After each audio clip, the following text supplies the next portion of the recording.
Hello guys, welcome back to the channel and part 4 of the RPGs I've played in 2025. Parts 1, 2 and 3 will be in the pinned comment and the description.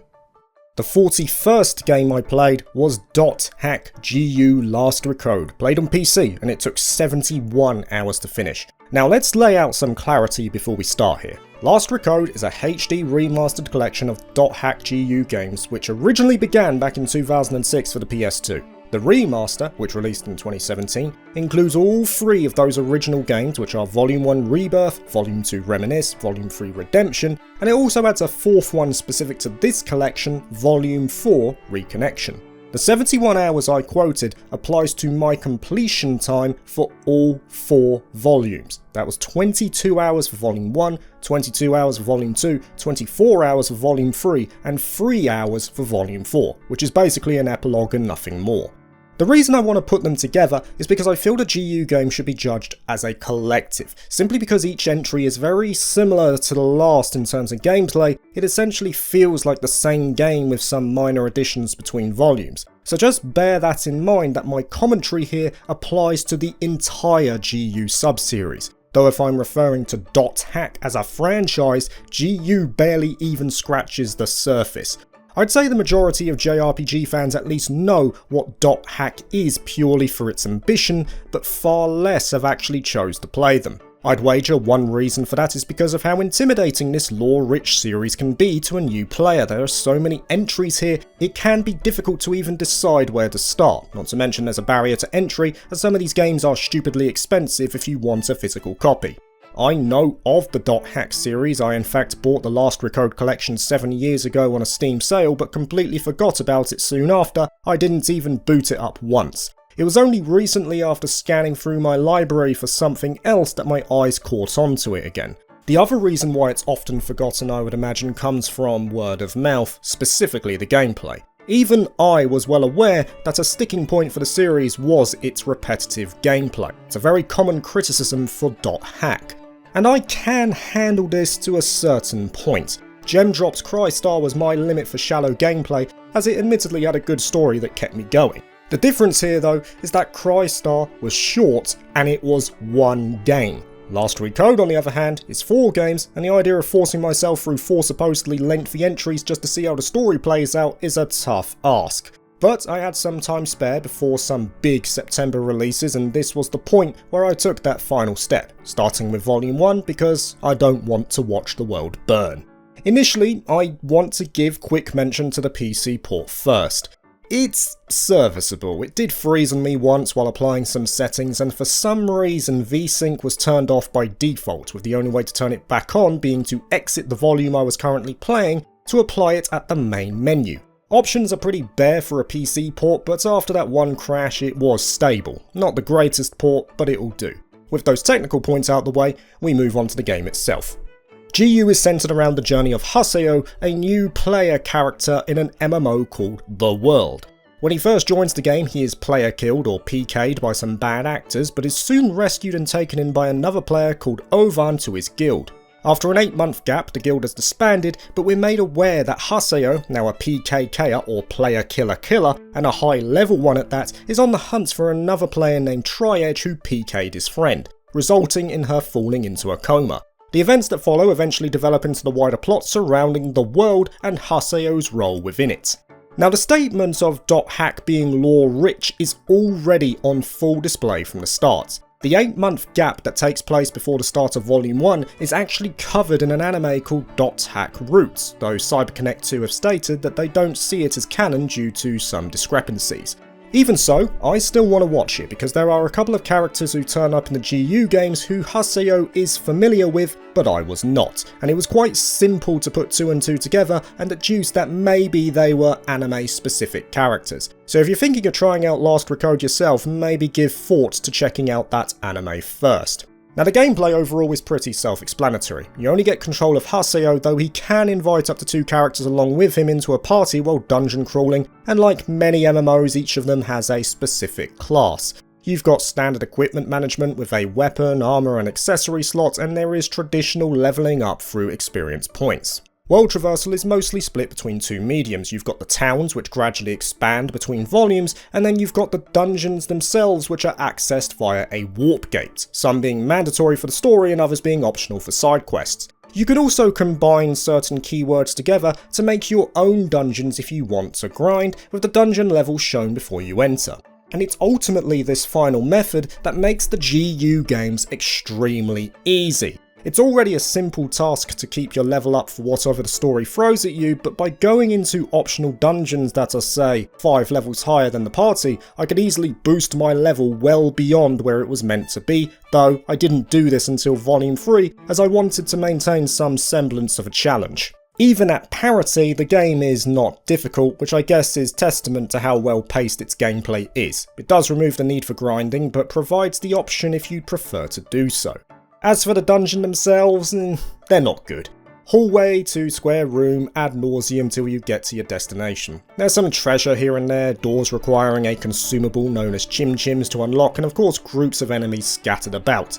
The combat is a standard action-centric approach. You have full control of Haseo, A to put together a combo, hold A for a charge attack, but you also have a selection of skills which freeze time. These skills are best used when a blue aura surrounds the enemy, as that indicates you can hit them with a Rengeki, which is basically a higher damage attack. There's also a morale bar on the top right which will allow you to enter an awakened state, which ranges from making the party attack faster to a massive party-wide nuke. To its credit, there are slight changes in between volumes though. For instance, Volume 2 brings in the ability to charge an attack while running with a greatsword, and eventually Haseo gets access to more weapons along with a bunch of extra skills. There's no doubt that the gameplay enriches slowly over time, though it does remain shallow even while doing so. I will say there is a point where the gameplay notably jumps in quality, but it comes very close to the end of Volume 3, and as such I think a lot of people wouldn't stick around to see it.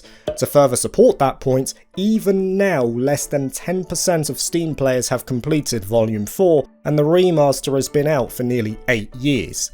And that's because the GU games are indeed repetitive, just as the criticisms say.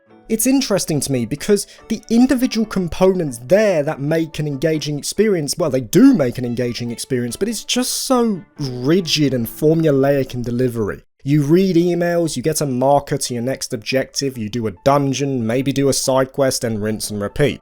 And that pretty much remains right the way through from Volume 1 to Volume 4. There's not much diversity between the games. Even the narrative structure of each game feels similar. You go on a quest with Haseo's guildmates at first, you then go through an arena arc to push the story along, go on a quest with a newly introduced character. There's similar optional events between the volumes, even the battle music is the same. I appreciate sticking to your guns, and too much change can be a detriment, but when the gameplay is already quite flawed, I feel like more could be done to make it engaging. One thing I will give a lot of credit to the GU games for though is how much worthwhile optional content there is. Reading forum posts outside of the game gives you hints for new areas, and there are even optional characters that you can recruit too, some of which can only be done if you've completed the side quests from previous volumes. Say if you missed a requirement in Volume 1, then you won't be able to recruit them come Volume 3. There are also romance options at the end of Volume 3, and these are definitely worth seeing. Not only are there some wholesome conclusions, but some are hilarious too.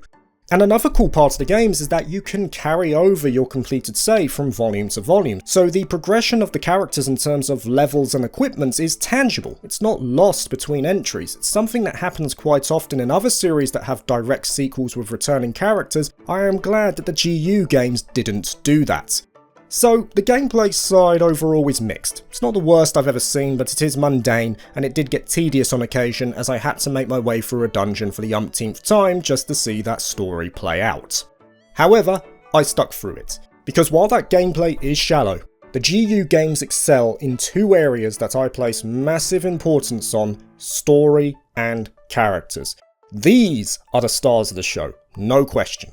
What stood out to me immediately is how much thought was put into the games by CyberConnect 2, to constantly remind me, the player, that there was a virtual world and indeed a real world existing outside of it, and they did this through the consistent need of checking emails outside of the game. Flawed as it was, I feel like CyberConnect 2 tied story progression to the emails on purpose, because they wanted me to log out often so I could check out the forums, so I could check out the news, what was happening in the real world in conjunction with what was happening in game. And what really struck me was how relatable a lot of the topics were, especially for someone like me who used to play MMOs. There are players in forums who are moaning about balancing, asking for game suggestions, there's fan art, there were articles about the danger of video games, shifts in social behaviour from technology, actual relatable topics that not only felt nostalgic but still have relevance even in the present day. In short, the world building for this series of games is fantastic. It's so deep and rich, and I was more than happy to take time out of the game to read up on news articles, to read the forums, and to also check out the periodic updates of the online Jack show, which often coincided with the events of the game. Not only this, but these excursions outside of the game also provided hints as to some of the characters' real identities, what they work as, are they a student, are they involved with the developers at CC Corporation. It was just an added part of the mystery that drew me in, and I can't deny that I wanted to see more. There's even connections between the original games and these ones, not enough to take away from the story here, but seemingly enough to be satisfying for a veteran. I'm well aware of the feeling that comes from seeing returning characters or hearing a reference from a game I played prior. That's the blessing of being a Trails fan.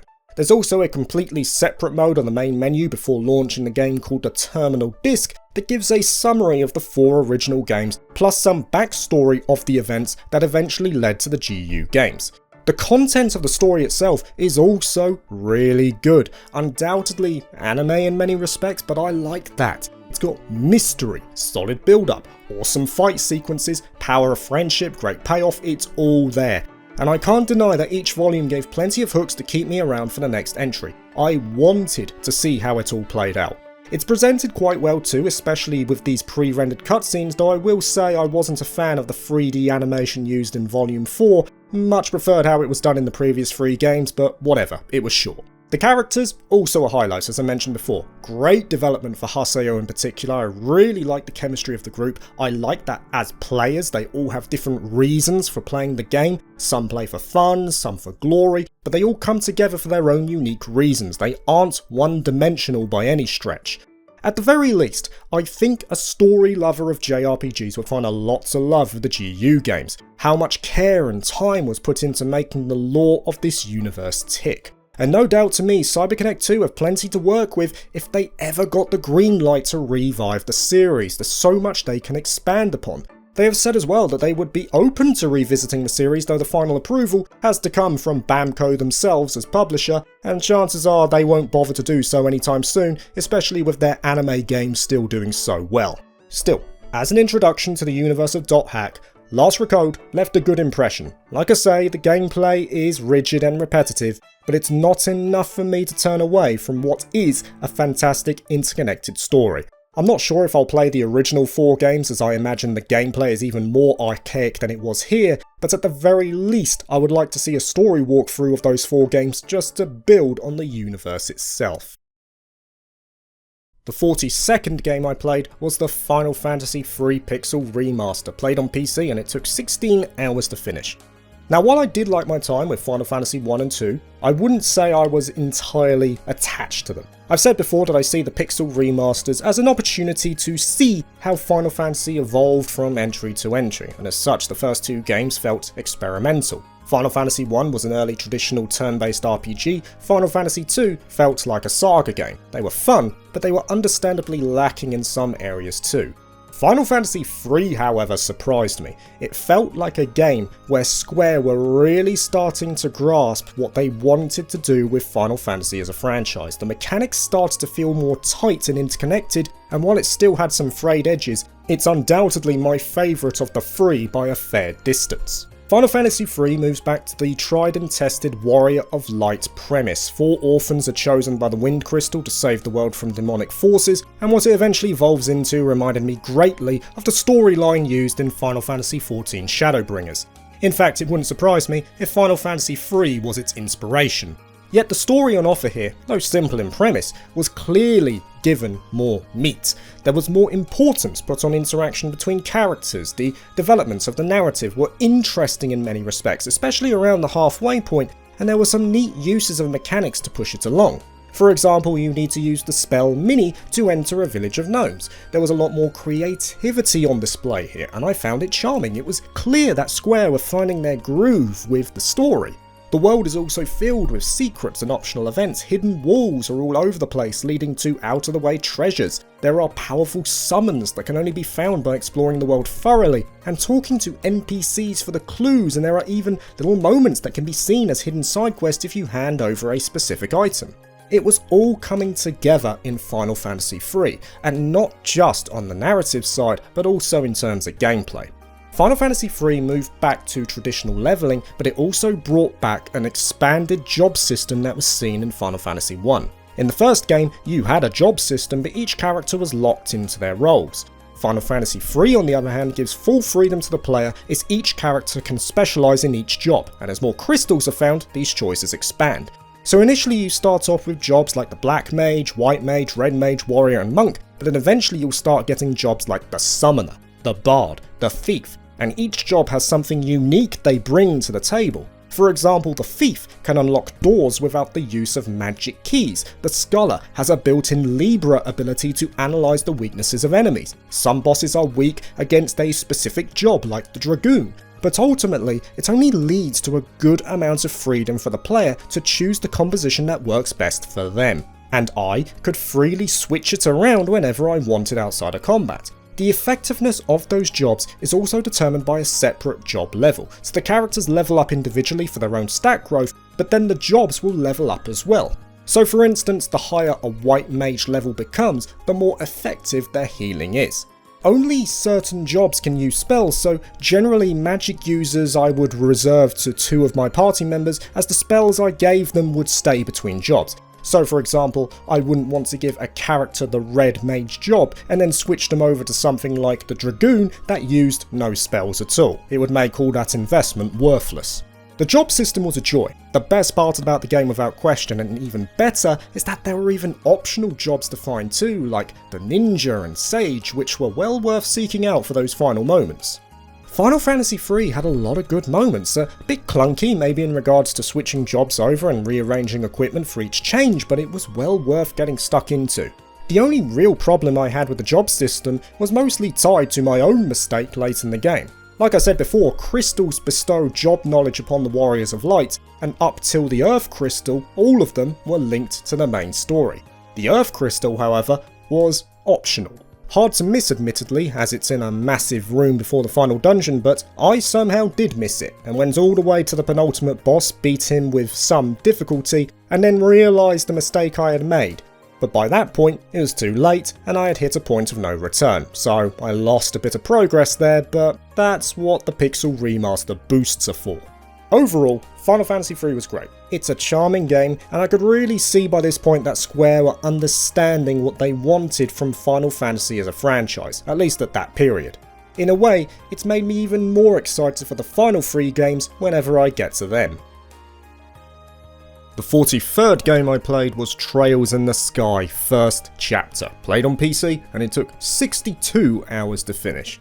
The game that I was looking forward to the most this year, and it didn't matter that I had played the original 4 times before. When a game I hold in such high regard gets a full-on remake, I cannot contain my excitement. It certainly helps that Sky First Chapter also had a very generous demo to assuage my concerns. Once that was over, I knew this remake would be a hit. The hybrid combat is great, it looks fantastic, the music is as brilliant as ever, the charm of the original game has been maintained, and it's just an all-round top-tier JRPG from a top-tier franchise. It's such a faithful remake, literally like I was playing the original but with a fresh new coat of paint. It's what I consider to be the near-on perfect revisit to a classic. Not only is it a treat for fans of the series, it's also a game that can easily bring new players into the series for the first time.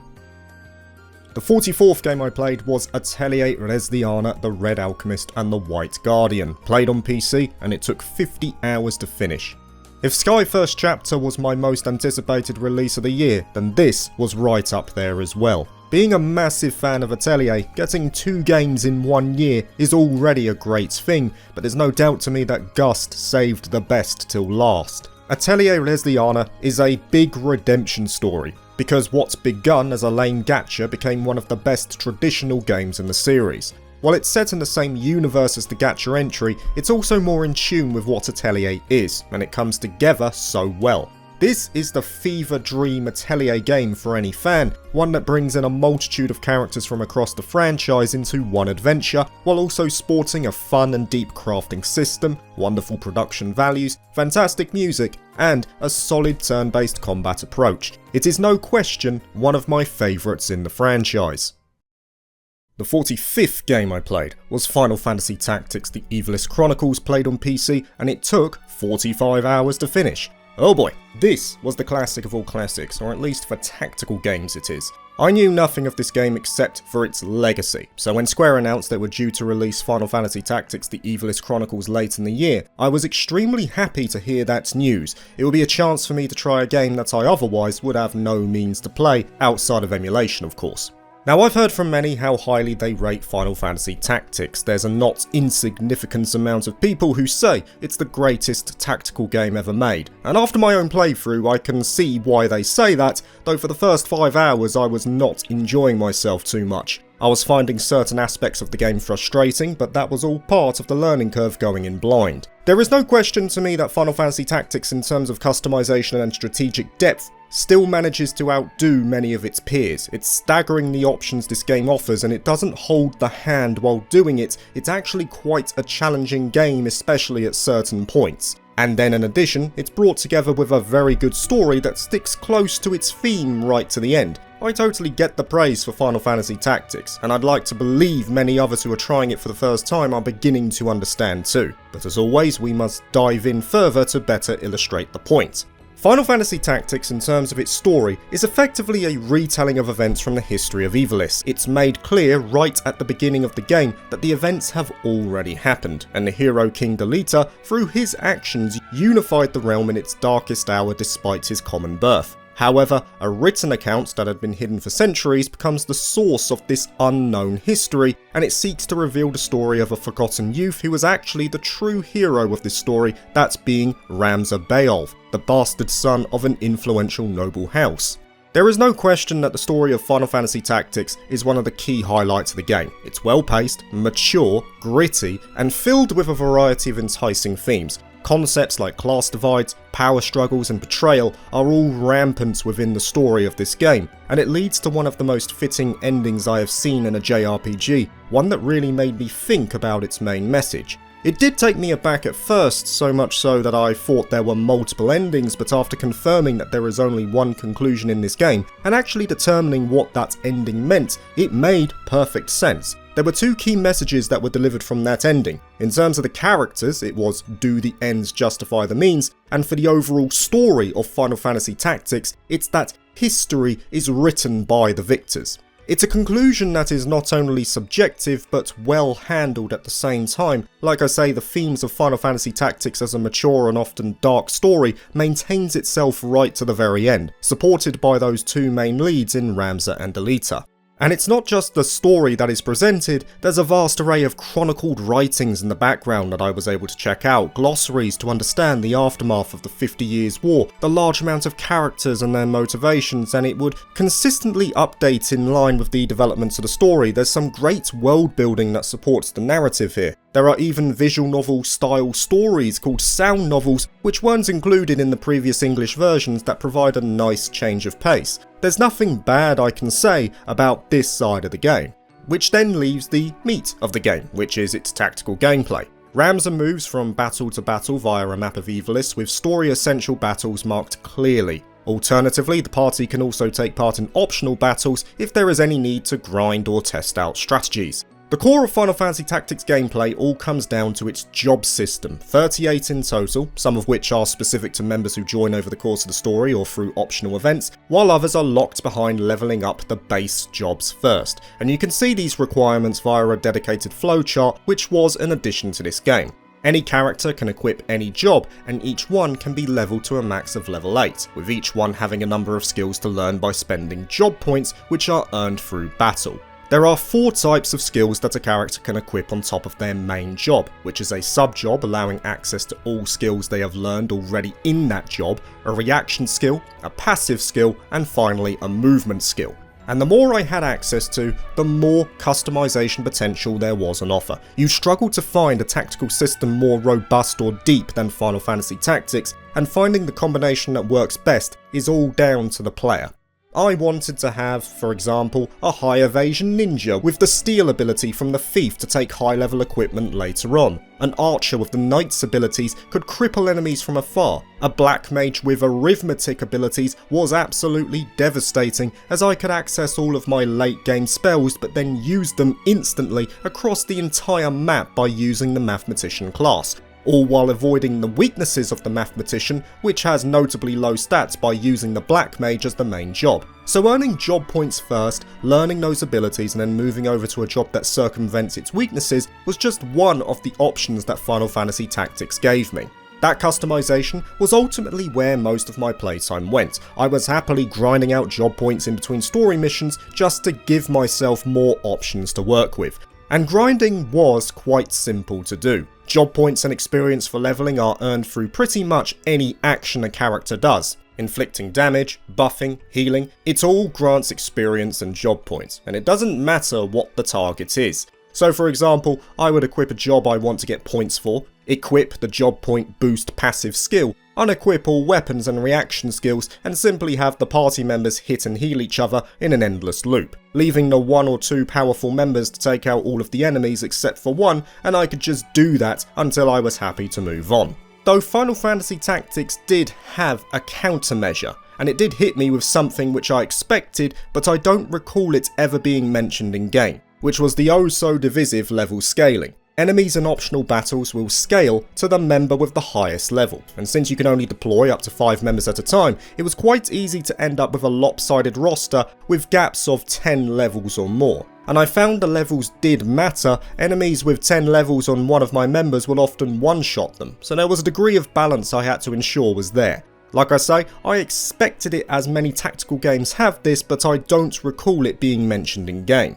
This is one of the biggest issues I have with Final Fantasy Tactics. I found some of the mechanics to be poorly explained. Undead enemies, for example, were only explained to me 5 hours after I first encountered them. I'd also say that I wasn't too fond of the camera, as the environments would often get in the way, though this game did have a tactical view to more easily visualise movement and range by pressing the mapped button on my controller.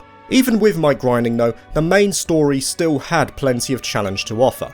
The designs of the maps had to be considered at every turn. Concepts like line of sight and elevation were important parts of deciding how I wanted to use my characters. For instance, an archer at higher elevation gets more range, some skills won't work unless you're at the same elevation as the unit you're trying to use it on, and if characters are in the way, they'd sometimes take the hit instead of my intended target. Final Fantasy Tactics did not hold a hand. It was very happy to let me figure most of this stuff out myself, and while, like I say, I would have preferred a bit more clarity on certain mechanics, I'd say it gave enough as a solid foundation to build upon in the majority.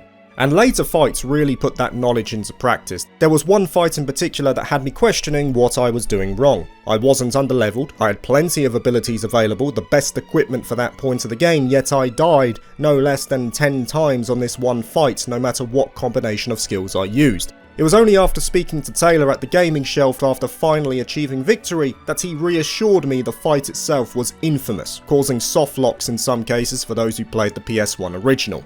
So that at least made me feel a bit better, though I do admit I cheesed it completely by going dual-wield monk with focus spam to one-shot the boss. I regret nothing either.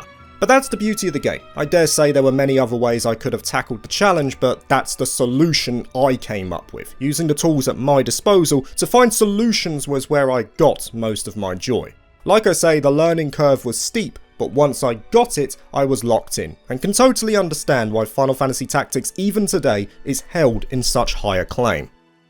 The 46th game I played was Rogue Galaxy, PS2 emulated, and it took 41 hours to finish. The full video is available to members and patrons. A decent game, but nothing more than that. While Rogue Galaxy has a lot going for it in terms of its art direction, which still holds up, the premise of intergalactic travel and a lot of decent side content, it's held back by its combat, which is heavily imbalanced in terms of damage scaling, the story which fails to deliver, and also the horrid dungeon designs. The 47th game I played was Sakura Wars 2, Saturn emulated, and it took 21 hours to finish. Oh man, it hurts. It hurts when you find a series like Sakura Wars that ticks all the boxes, but you can't play all of them because of issues outside of your control. Well, for the most part.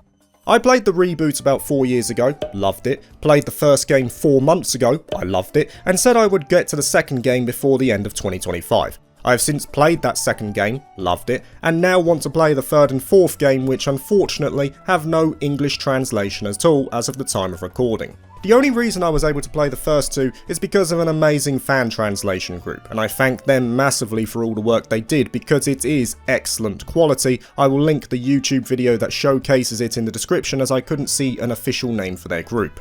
Saying that, I believe there is a current project going on for the third game as we speak, though not by the same group, and that's been going on since 2022. There's been some issues they've had to overcome with the Dreamcast and its coding, so fingers crossed they manage to overcome those. Because unfortunately, I don't think Sega will ever revisit this series. Outside of taking my Japanese studies seriously again, which to be honest I should be doing as I'm confident a year of solid study from the level I'm at currently would allow me to play a game like this in its native language with relative comfort, the only options remaining are the fan translations. Sega I think would rather focus on Sonic, RGG Studio and Atlas RPGs, which I guess makes sense since those games will yield more returns, but damn, it sucks that Sakura Wars is just gathering dust on the metaphorical shelf. I'll come back to Sega at the end, but let's discuss the game itself first. Sakura Wars 2 takes place a year after the first game, as protagonist Ichiro Ogami returns to the Flower Division as its captain. The division, much like the first game, has a public front which is based around a theatre troupe, and under secrecy they fight demons to protect the peace of Tokyo and wider Japan. Much of my praise of the original Sakura Wars carries over to the sequel. It's very similar to the first, and that's only a good thing. The game proceeds in episodes, with Ogami gradually deepening his bonds with the various members of the Flower Division, all determined by choices that the player makes. These choices are made through a medium called the Live and Interactive Picture System, abbreviated to LIPS, and they're also timed in the majority, a deliberate design decision to simulate the idea of a person making a choice in the moment rather than thinking it over too heavily for the quote, best outcome. The art direction is as wonderful as it was the first time around, the animated cutscenes are distinctly charming and a highlight of the game, and the music is once again solid.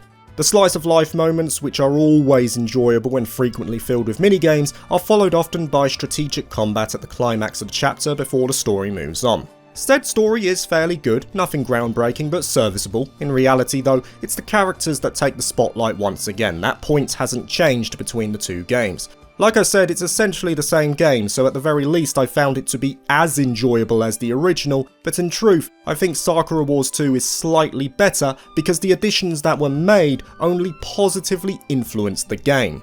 For example, there are now more members of the Flower Division, so there are more options to work with during combat, not to mention said new members are very good. They're distinctly unique to the existing members and develop well on top of that. Combat now has a fast forward option which alleviates one of the bigger issues from the first game. There's the option to change how certain fights play out based on a choice before it begins. A clock has been added during the periods of downtime at the theatres so you can more easily visualise at what time certain events take place, and the UI during the combat sections feels a lot more intuitive and easy to work with. If I had any complaints, maybe the combat sections are too easy, which is whatever. I play Sakura Wars for the characters and chill atmosphere, the combat is just a nice bonus on top. And Disc 3 is basically a battle royale to the end of the game. Minor stuff though, and with the improvements on the combat side especially, it didn't take away from the experience at all. I was just smiling the entire time, and there's a lot of replayability here too in terms of what choices you make and indeed what heroine Ogami eventually ends up with a standard playthrough not taking too long either.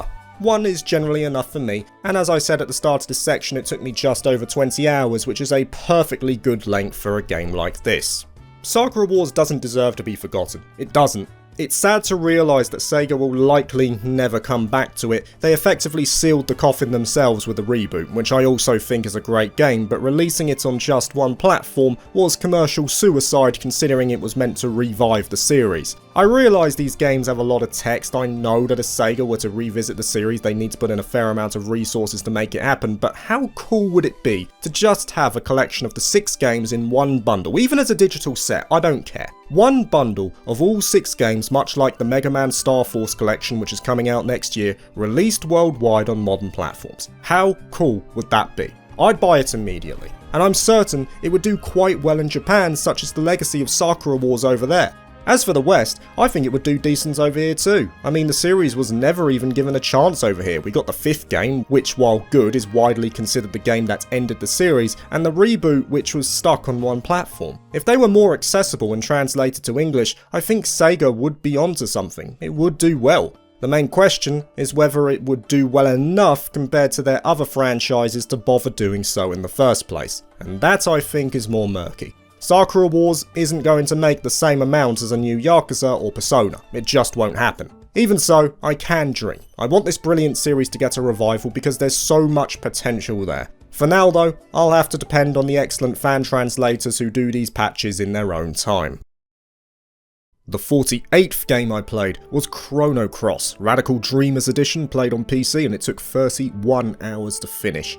Yes, I'm late to the party for this one. The remastered Chrono Cross has been out for 3 years already, but that is the situation at times. You prioritise other games and eventually come back to the ones that got left behind. But Chrono Cross never left my backlog of games. It was always there on the periphery to pick up when the time was right, and near the end of 2025, that time has come. Like many of these older JRPGs, it was the first time I got to experience Chrono Cross. And with how divisive a game it can be, I knew it would be a flip of the coin as to whether I enjoyed it or not. Even though I had no idea about the gameplay or story of Chrono Cross, I at least knew of its reputation.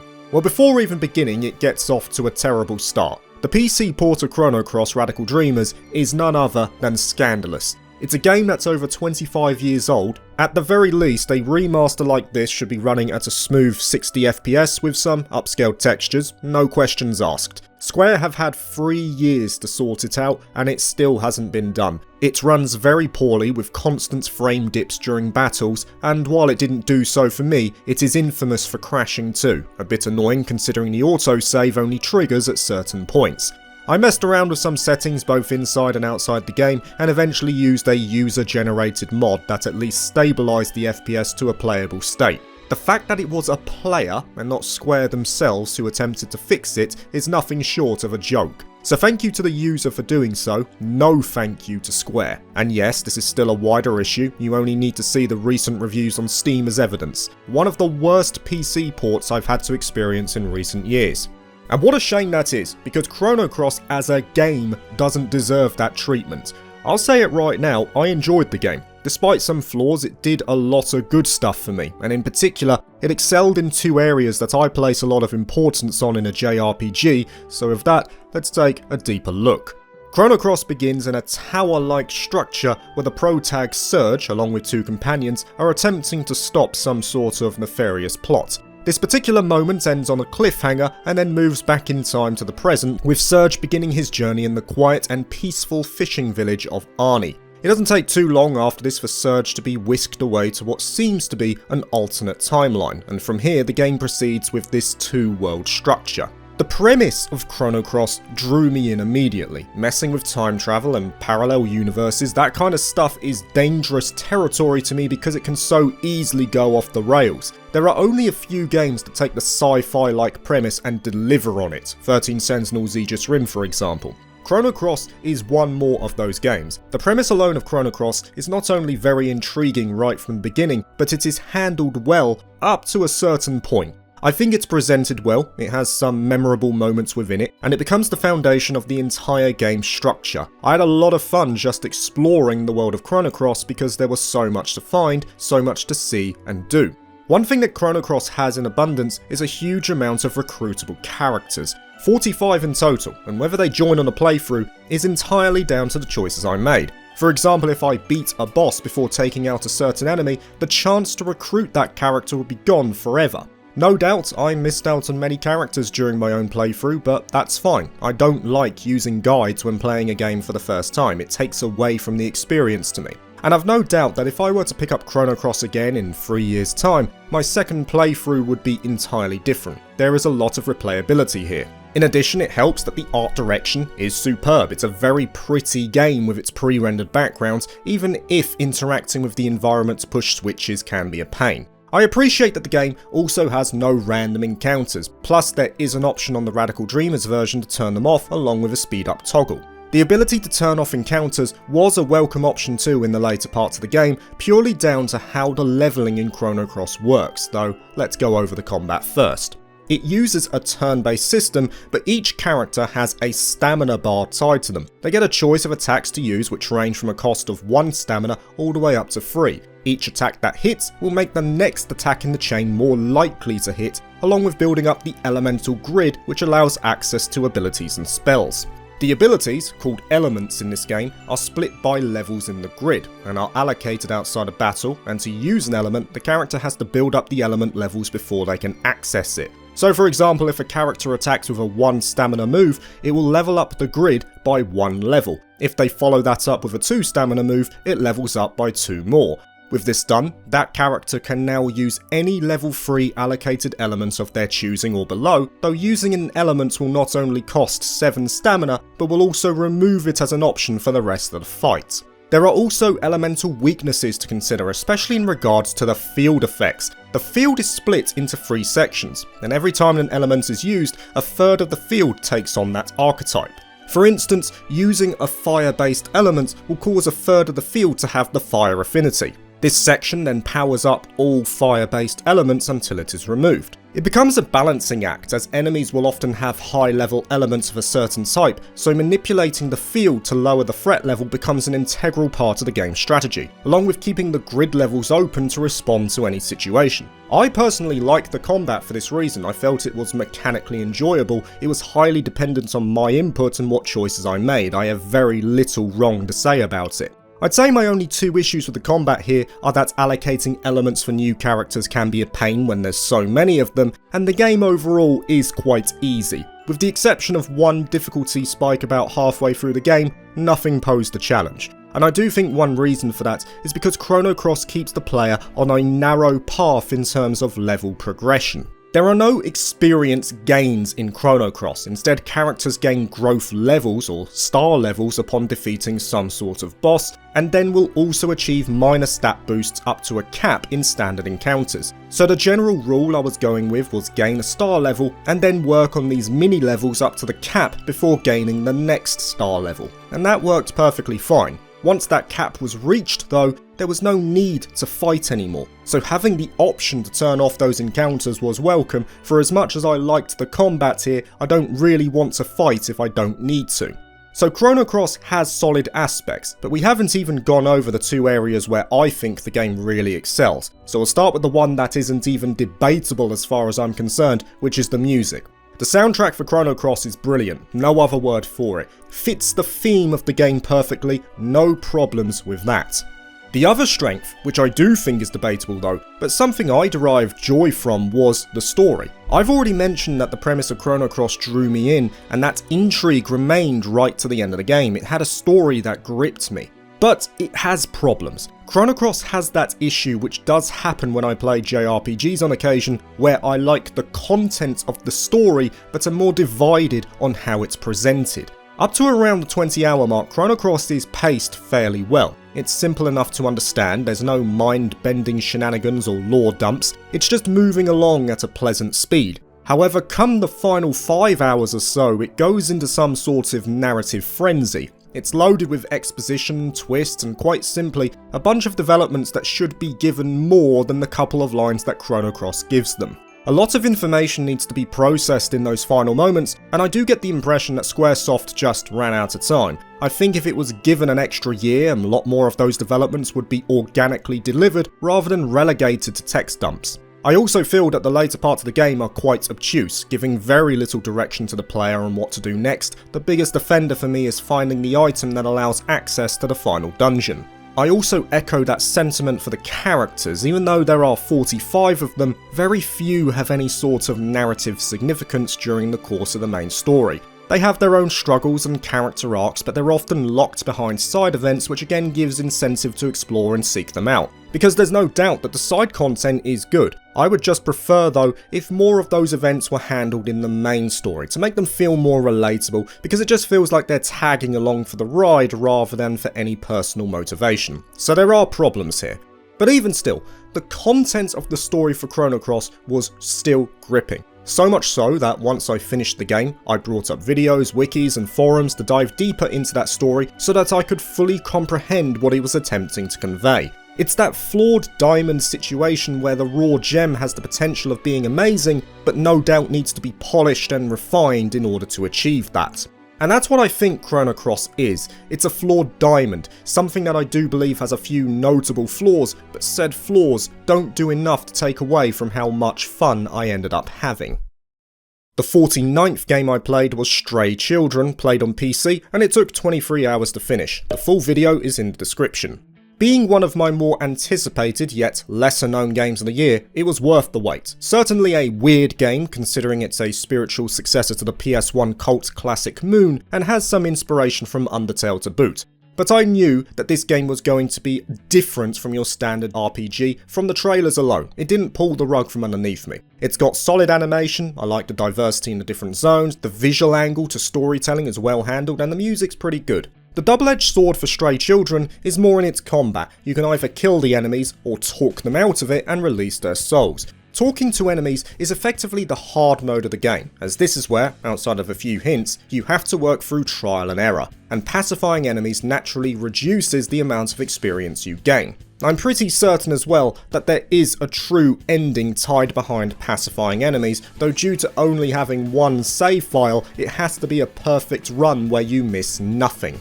Were I to play it again, I do so with a walkthrough in order to get it, which unfortunately are not available in English for such a niche game. The 50th game I played was Tales of Xillia Remastered, played on PC, and it took 56 hours to finish. My 4th Tales game this year. I don't check out multiple titles of a franchise unless it's good. And Tales is good, it rarely lets me down. There's only one game of the collection I've played so far that has disappointed me. Has that now bumped up to 2? No. Xillia was a great game in many respects, and it was one I had confidence in as I played 8 hours of it over a decade ago after borrowing a PS3 from my friend. Eventually I had no time to dedicate to games, gave the PS3 back, and never got back around to playing it, though that taster of what Xillia offered, from my memory at least, was enjoyable, so getting this remaster was only a good thing for me. Now the PC version, no issues at all in terms of stability, no crashes, a decent selection of options, a lot of quality of life features like the grade shop and encounter toggles for that re-release, though for me, I wanted to try and play this game as close to the original as possible. The only thing I kept on were the quest markers, everything else stayed at its default setting.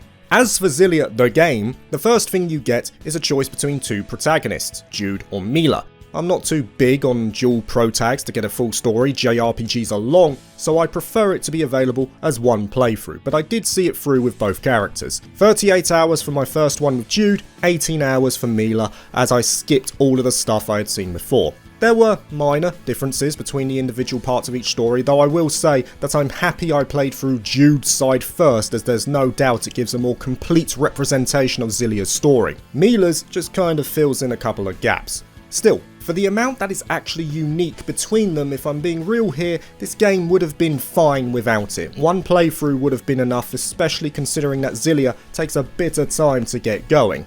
Now maybe it's because of that prior playthrough that I was taking a bit of time to warm up to Xillia again. It's been over a decade and I've played many more JRPGs in that time. Because of that, I have a good idea of what I look for in these games story-wise. There's no question to me that Xillia starts slow, and maybe part of that is because I was retreading the steps I had taken with the original. Saying that, it does get better later on. Though it's a premise that I've seen many times in Tales, to me, it's more about how that premise is handled, how the main themes of the games are explored. And Xillia has good developments in the later parts. I was locked into the story from around 20 hours onwards, especially as more of those UFO table animated cutscenes started to pop up, supported further by a solid soundtrack. The actual shell of the story for Xillia was good, though the meat within that shell varied in quality. There were moments in that story which I thought were well handled, but there were also a fair few times where I was left disappointed, like they didn't feel resolved even with 2 playthroughs. If I had to give one small example here, as I don't want to go into any spoilers, there's a certain phenomenon relating to Tipo and Elise, which is touched on for a very brief moment, and then is never brought up again, at least specifically to her, not in the main story or the side events. It's because of these hollow moments in the story that I also came to dislike some of the characters. Ivar, for me, is one of the most annoying characters in any Tales game just because I think he's a pain in the arse. But then there's characters who do things that I personally think are unforgivable, yet they're given the benefit of the doubt on multiple occasions. There is a line, and if you cross it, it's over. That line was crossed, so maybe I'm just not as forgiving a person as the party members here. No doubt it makes them interesting, it got me thinking in order to make a judgment for myself, but still, the line was crossed. Though I don't dislike them because they're poorly written. I may have concessions with the story, but I do think the main party members are well presented. Tales doesn't really miss there. I may dislike some of them for personal reasons, but not because they're one-dimensional and bland. And no question, the vast amounts of optional content and skits, a staple of Tales, aids them further. If I go into a Tales game, it's just a given to me that I search out the side quests and events. They're as important for characterization as the main story in many cases. As for the combat, that's also pretty good. Not as good as Grace's F or Hearts are in my opinion, but still fun. I will say I found the controls to be unusually sensitive on the PC version, and it wasn't a controller issue because I used my spare to test it out. It was exactly the same for both. And before someone says anything, this wasn't an issue on the original PS3 version from my memory. I don't recall having issues putting together my desired combo when I played it prior, so either I've got worse at games, which is entirely possible as I've got older, or it is actually an issue, and looking at some of the Steam reviews that does appear to be the case. Sure, I got used to it as the hours passed, but it did feel a bit loose compared to the original. Once I had the hang of it though, it was enjoyable as Tales combat often is. Loads of arts, you can experiment with links to other characters for chain bursts, there's loads of passive skills to mix and match, and it has a straightforward yet satisfying progression system. I did find it to be easier than other Tales games. I don't recall there being any notable difficulty spike, but maybe that's because I did a fair amount of side content, so I was at a level well above where the main story required. I also appreciate that the final dungeon in Xillia is not obnoxiously long, which as a franchise, Tales doesn't really fall into all the time. It's a toss of the coin on what that final dungeon is like in a Tales game. It can be just right, akin to Tales of the Abyss, or it can be absolutely dire like Arise. Xillia's was fine. Story events to break it up, not overly long like I said before, that's how I like it. It's inoffensive and it sets the stage. And overall, that's how I feel about Xillia. It's just another great game in a franchise that I have a lot of time for. I wouldn't call it my favourite, that's still a toss-up between Berseria and Abyss, though it is up there. Decent story for the most part, despite its shortcomings, multi-layered characters, great OST, fun combat, awesome animated cutscenes. It's just what I expect from Tales. I've said it before, it's a consistent franchise for me. When I play a Tales game, the odds are stacked in favour of me liking it, and Xillia is yet another one that keeps up that trend. And the good news for me is, I've got Xillia 2 to look forward to, since it's recently been confirmed by Tomizawa that it will get the same remaster treatment.